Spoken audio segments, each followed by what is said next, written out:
3, 2, 1, los! I've often seen people say, hey, just relax, this is a protected space.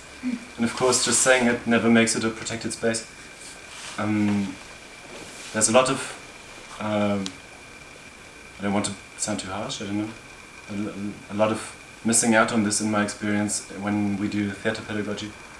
And so, one thing I do in almost every class I teach with teenagers is in the beginning to say it's a quote I use from Georg Christoph Lichtenberg, which is a bit complicated in German, but the idea is that everybody should remember that they are just as valuable and just as worthy of saying anything they feel they need to say as anybody else in the room.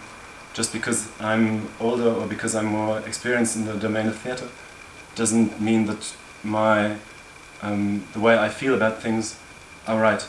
And for me this is very important. Usually I talk about this very soon. Also with you guys I did it in a way this morning to say I can also be questioned at any moment, and from the very beginning cultivate this idea of bring in what you feel about what is happening here at any given moment.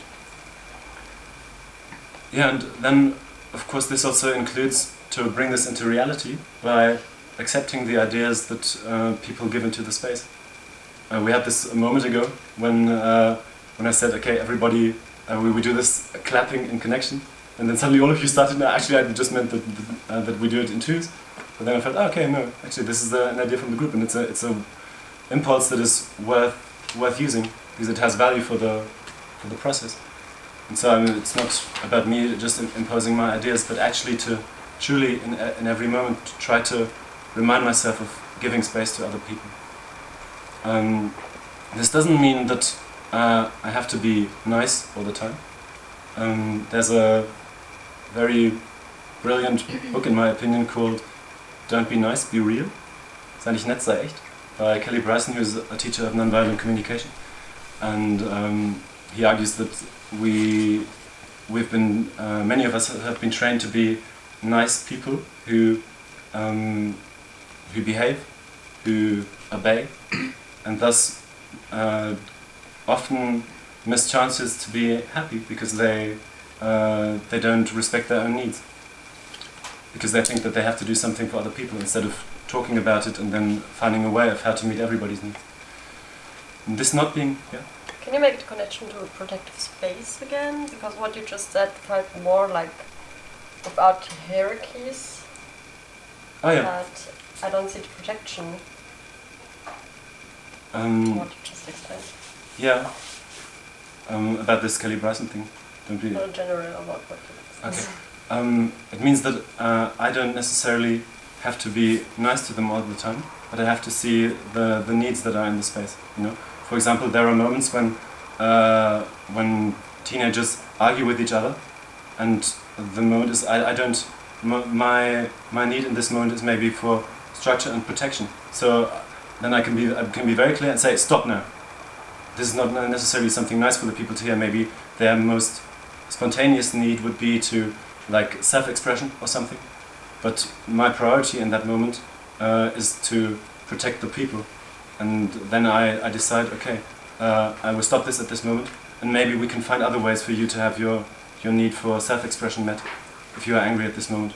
But then please don't fight, because this doesn't work for me here in this sense of protection. So would you say that the protective space in this area is a place where most of the people can fulfill their needs? I'd say that's really a key point here. Okay. People get their needs met, or let's say they get the opportunity and they feel the opportunity that, or we try as good as possible. I think for me a protected space is nothing that ever exists in a static way. No, it's there. No, it isn't. But it's something we work towards, and then we can get fairly close. And I think most of us are so biased with the way we were brought up, or many of us. I don't know about most. But it's hardly ever that we get to the point where everybody can speak completely freely of what they think and how they feel. But we can get closer, and in my experience it makes a big difference how much emphasis we put on this, by reminding people that they can say how they feel, they can always leave exercises, no one has to take part in every exercise. When we make group reflections, even with kids, when I ask them how do you feel, please don't just tell me well, because well is so general, I don't really get a feeling. Of course no one has to open in this way, like show us your deepest emotions or anything, but to broaden their horizon of seeing, okay, there's much more going on inside myself than just being well. Maybe feel that this is a space where you can share this, and if you don't want to, it's fine. But we try to give you the possibility and try to protect you as a group. We try to install as many means of this as possible. One way also is, of course, to talk about confidentiality. That everything we talk about here stays in here. Could be one option of doing it. If it really gets to very personal questions, this can be very important. I was doing a play about the social construction of beauty in the Barke 2 years ago, and this became incredibly personal. There was one person who wrote, where she was writing a text, and it said that I think that by the moment I was born it was clear that I would never be beautiful. And you can imagine the pain that was connected to this, and we had a lot of pain showing here in this Inszenierung, in this creation of play. And well, one thing that was really important to me was to keep telling them all the time, reminding them, listen, you don't have to go into this. Of course it's great from an artistic point of view. If you really want to go into this, go into the shit, tell us really about your experience, go very personal, but don't do it at the cost of your own suffering if you think it's too much for you, if you think you can't take it. To remind them of being able to, okay, if you want to go outside, you don't want to be in here anymore, don't want to be in this area where we all think about painful experiences, maybe, okay, go out. You need support in thinking of other things, okay, maybe just focus on your breath or put water into your face or whatever. Find ways of getting away from this again. To always give them options to go far into it, but also step out again. That for me is really a key point of creating a protective space, and it also relates to the needs of the people.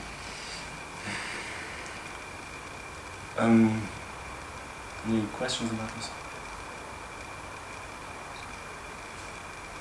Yeah? No, it's not a question, but something I experienced is, especially with children or students, that you have, or I experienced that it's important to say there's no right or wrong. Like however you do it, it's the way you are doing it. And you cannot like Aufgabenstellung verfehlt, like no, it's the point of theater, that there's no right way of doing it. I feel that opens up a lot when people realize like, okay, I'm not gonna be graded, I'm not gonna hear that it's wrong what I'm doing.